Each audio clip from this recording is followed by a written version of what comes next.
So today is the 3rd of August, 2023. Temperatures have been hovering around the upper 90s here in the middle Georgia area, and it has been so for the last few weeks at least. And I want to speak today about the grid, the power grid, and its resilience or lack thereof during extreme weather, whether it's heat waves, cold spells, etc., or also tropical storms, winter storms, etc. And there is a problem with the grid in that in most areas it is fine-tuned, it is built and basically trimmed of any fat so it can be as efficient as possible, meaning that it is efficient as possible in turning a profit for the corporations, the private corporations that run and maintain the power grid. Again, the power grid is the interconnection of all of the infrastructure that generates and distributes power through fossil fuel, mainly plants that are ran mainly here in the U.S. from coal, but many times also ran with natural gas and even fossil fuels such as diesel and in very few occasions, I believe, even gasoline. And of course, there are others fast-growing sources of this energy, which are coming from renewable sources, thankfully, in increasing numbers such as solar, wind, geothermal, and some call renewable as being nuclear, but I personally don't think nuclear is a sustainable option and it is not a safe option. We know the problems with nuclear, the very high requirement of very careful and errorless maintenance and building of these systems, and as humans we are flowing at the brim with error, and error is to come sooner or later, even in the environment of a nuclear plant, especially if it is widespread throughout the world. The danger that nuclear plants pose are not worth the risk. This is my personal opinion and that of many other individuals, including powerful individuals and very capable scientific minds out there. So I wanted to turn back to my point of the grid and how unreliable it has been. If you remember the Texas debacle with their grid, which is a unique and very uncommon case here in the United States where the grid is largely unconnected and it is largely unreliable, obviously, because many people suffered very utterly and unnecessarily during the winter of 2021, I believe it was, and very many thousands, perhaps tens of thousands of people went through the brunt of such winter storm without power, without heat, without any kind of conditioning for their environments, their homes, etc. Same thing occurs when there's a severe heat wave. The power grid struggles, sometimes fails to provide electric energy for everyone that pays for it, and demand for air conditioning, cooling systems, etc. goes up during the hotter times of the year, hotter weeks and months, and in many areas there are brownouts, partial outages, and in some cases the outages are pretty widespread. This goes on even here in the quote-unquote advanced and wealthy United States, let alone when we're speaking about the wider world where poverty and desperation and scarcity is rampant throughout the world. Corruption in governments, in municipalities, cities, states are very common throughout the world, and power outages follow. They ensue the corruption, they ensue the problems, the political and social problems, and economic and energy management problems. They are very much tied to each other, these problems and the energy issues. And the idea, the focus I want to bring up is that not only our grid is unreliable, is the architecture that we have employed over the, I would say, few hundred years has been also unreliable when it comes to shielding us from the weather. We have been using the architecture used by our ancestors that lived in much, much cooler times. We now, in the last few decades, have entered a period of obvious global warming where the weather has been much more warmer, even in areas where the weather is normally or usually cooler, and we are still using the architecture of those days. We are using brick homes, wood homes, homes made with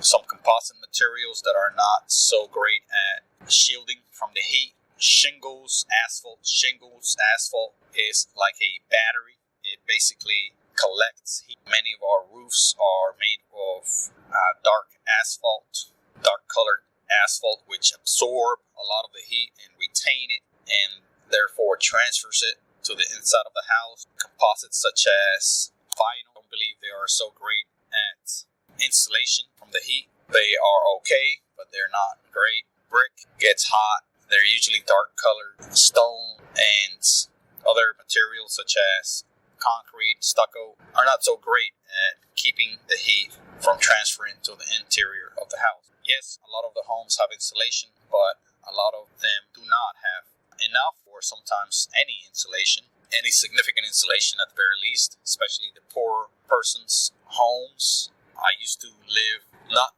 long ago in a trailer which had about inches. It had a few inches, maybe about 6 to 8, maybe 10 inches of space between the roof and the ceiling, and there was very, very little insulation in between, so the heat from the roof, which was shingle, dark shingle, transferred very, very readily and easily and quickly from the roof to the interior of the home.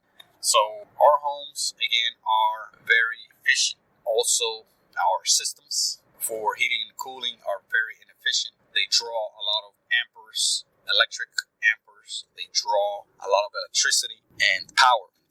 They are power hogs, as they call them, and put a very heavy demand on the power companies, which are, unfortunately, mostly here in the United States and throughout the capital operations, looking to grow economically, financially, looking to turn a profit in many cases, and that is basically a contradiction of common sense there, where you have a for-profit system, and then you're expecting that system to call for efficiency. No, the only efficiency that system is going to provide efficiency to do the least possible and get possible, meaning that they are going to try to cut costs as much as possible, and they're going to try to grow their demand, grow their requirements as far as power goes. So they're going to, by all incentive, attempt to have customers use more energy. That is their incentive. Clearly, they want to grow, provide more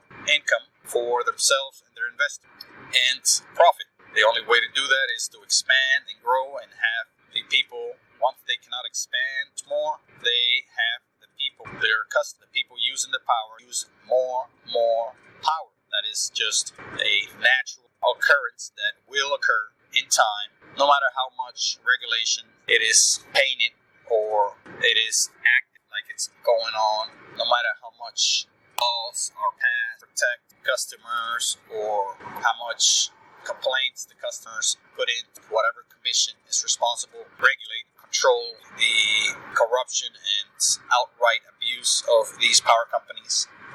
They will find a way to grow their profits, grow their bottom line, their customers, grow the power that they produce and have their customers use. They have found ways around all kinds of regulations, all kinds of rules and laws. Many times they just change the regulation for their advantage. Again, the power company, as I've mentioned many times before, the power company is a very, very powerful company and institution. Powerful in the sense that they have political, social power to shut down pretty much an economy in a very large area or city, even in an entire state or multiple states. These corporations have grown to conglomerates where they cover very many states at times, and they very much have powerful unions that could, in theory, shut down an economy. They could slow it down at the very least, causing very much harm, economic harm, etc. So they wield a very, very big stick, and they're obviously not afraid to use it, as they have. And I've gone into many of the abuses, many of these times the power company has gotten away with all kinds of abuses and problems. So this is what's going with the problems with the grid. I want to go back focusing on how we are addicted to using energy. We're addicted to fossil fuel produced energy, and our homes are of no help. They are themselves built from the design stage to living in it. They are built for high consumption, inefficiency, high energy intake or consumption. So from the not enough insulation to the very poor choice of material to also the very inefficient equipment, HVAC or heating and air conditioning equipment, heating, ventilation and air conditioning equipment that most homes have. They are very inefficient. They draw a lot of energy and do very little to keep from spending too much energy. And I believe these systems are designed this way, basically by design, by choice, by pressure, economic pressures from governments, power companies, etc. And people want more and more air conditioning instead of trying to change the very difficult to change the design of their homes. People are very, very reluctant to change in the way their homes look, the way their structures where they live look. They really don't want much change. If you put a very conventional looking home with a dark materials, it is much more attractive for the average buyer than a very light home with perhaps silvery or white roof and a very light paint. That even when we speak of other types of structures, less conventional structure types, such as homes that are in the shape of cylinder, which are much easy to build and also more efficient in many ways, including its structural strength. And also when we speak of domes, people don't want to even consider such structures, which again, it don't, as I mentioned in other programs, it is among the most resilient, efficient, and strong structures known to humanity. And yet we run away from every chance we get when we are exposed or told to consider it. People just scuff it off, laugh at it, and don't even consider it. They just are fixed with their same home structure, square, rectangular, triangle shapes that they've been used to since pretty much birth, pretty much their child, and they don't know any better, want any change when it comes to their homes. Their homes, again, our homes, for the most part, are very inefficient. The way that they are built for profits. They're built to be built as fast as possible with as little labor as possible. And even at that, we fail because, again, circular or cylinder-like or even dome-like structures are even more efficient to build than the homes we have. But we have the infrastructure, we have the system of materials, of labor, of all kinds of support systems such as our furnitures, our HVAC equipment, the electrical system. It is all built to be supplied and built into, designed into square, rectangle, straight line, triangular type homes. All these systems, all these materials, all these pieces of equipment would have to change if we are to adopt circular, cylindrical, or dome-like structures. And again, we are very reluctant for change. Again, homes don't help with the energy consumption that we demand during extreme weather.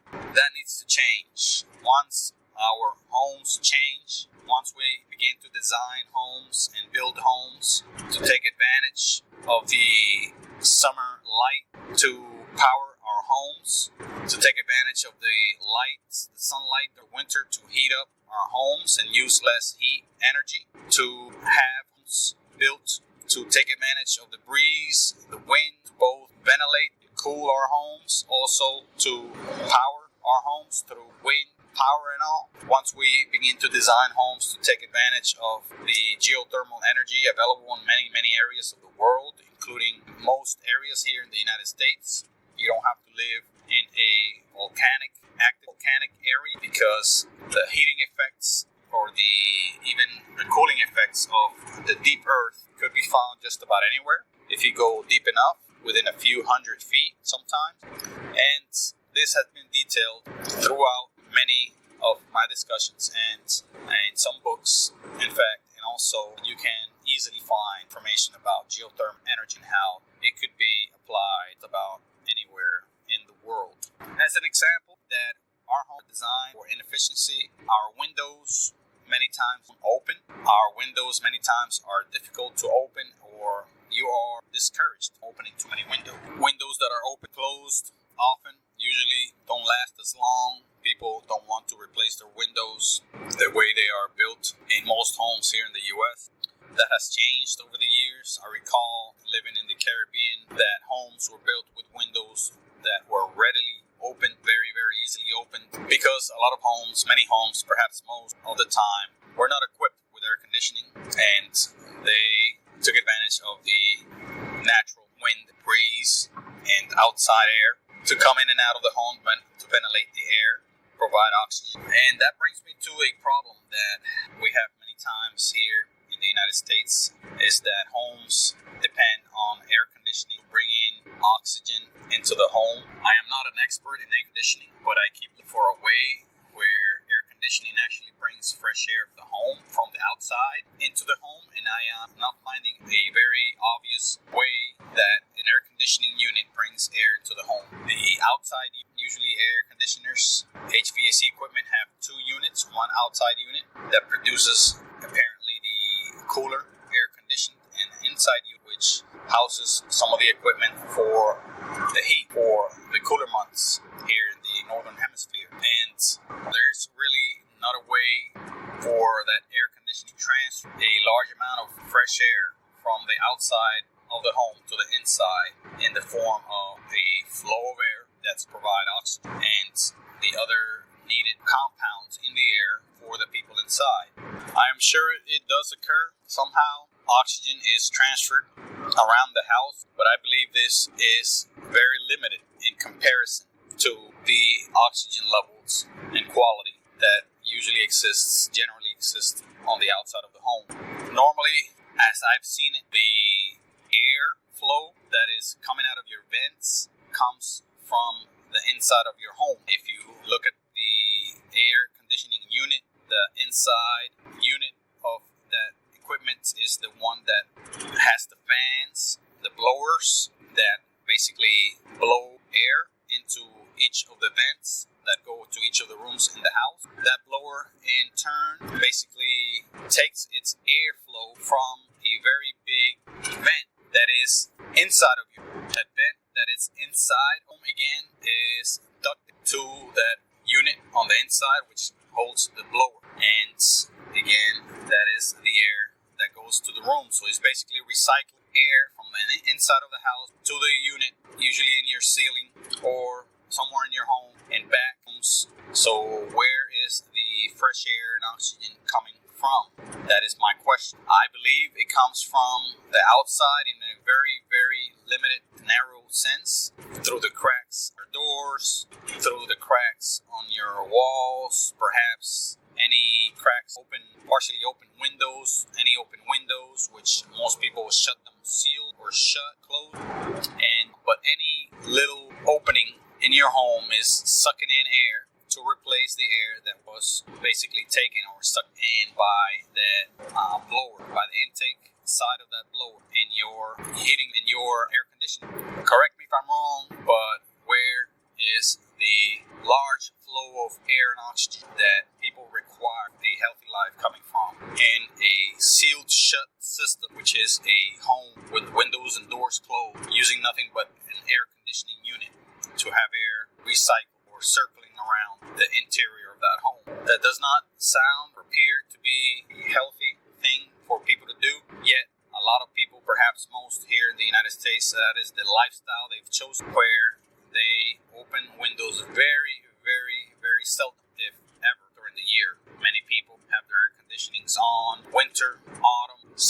spring, it doesn't matter. They have those shut and the air conditioning on, whether it's on cool or heat. It is pathetic. It is quite disturbing the way people behave and act.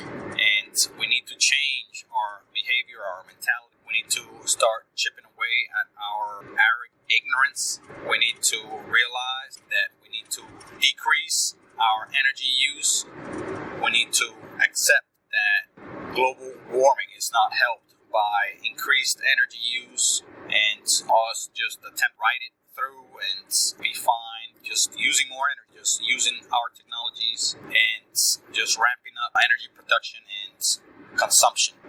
It is unsustainable. It is going to produce even more heat, more fossil fuel use, because our current renewable energy sources they're not powerful enough to quell our current energy needs, what we call needs, quote unquote needs, which are pretty much wants, pretty much what we prefer, the comfort level that we want. The current alternative energies, renewables, are not powerful to cover that energy demand. That has been established. There's a very good book on it called Collapse. I believe it was written in 2009. That book introduces people to the power density, the sheer power that fossil fuels have, what it has allowed. It has basically allowed our civilization to boom and exist, and it has allowed for us to be able to feed the very, very large amount of people that we now have, the world population. Without it, all that would very quickly collapse, and many would suffer, perhaps die off of thirst and hunger, because the world food system and distribution system would very much collapse as we know it. And again, that is all dependent, all based on the fact that fossil fuels have a power density compared to the space it takes or the mass it has. It has a power density much higher than the power density provided by alternative energies such as solar, such as the battery that we now have, even the most powerful, which are, I believe, to be lithium ion, and the power density provided by fossil fuels such as natural gas, gasoline, or even coal is much higher than those provided by batteries, fuel cells, or solar energy, or solar modules or panels, or wind. Because those resources they build up very slow over time. Their energy capacity, their energy output builds very slow over time. And I believe they use an example with photosynthesis. It takes a very long time for a tree to gather up energy and use that energy. That's why their growth is usually very, very slow, very gradual. And fossil fuels have been on the ground and the material that creates fossil fuel, which is decayed material, has been on the ground for millions of years, and it has been pressured and basically stewed and for all that time, millions of years. And of course, the concentration of energy is going to be much higher, the time required. That is a basic explanation that begins to unravel why fossil fuels are so much more powerful. But even though they're much powerful, they are also more harmful to the environment, to our very use, etc. And we need to change the way we use energy. We need to decrease the amount of energy used very dramatically and very quickly to be able to bring our energy consumption down to the level where alternative energies or renewable energies could cope or could maintain our demand, could basically provide for our energy demands. And that begins again with rethinking, redesigning our homes, our technologies, which a lot of it is happening, but we are still stuck in our very antiquated, very outdated, and obsolete home systems. I have introduced futuristic home systems, of course not of my making or my design, from designs that have been already viable for many decades now, and there are materials now available and increasingly cheap that could very much replace the materials that we use for construction. Especially lumber is one material that we have to get away from, but also all the materials materials such as asphalt, which is used very much in our roofs, and a array of other materials that its sourcing is harmful to the environment and us in turn. So materials such as aluminum, composites, plastic, concrete, and even steel are materials that are much more durable, stronger, and more resilient to extreme weather and the heat and the cold, and much more insulating in many cases than the materials that we now normally use. Thank you very much. Please do send me your comments and what you think about this situation where our homes and air conditioning equipment and other equipment are so inefficient and so outdated. Send me your comments on what you think about the need for us to change and adopt other structures, which will bring an array of changes to the interior of our home. The structures I'm talking about are domes and cylindrical structures. Thank you.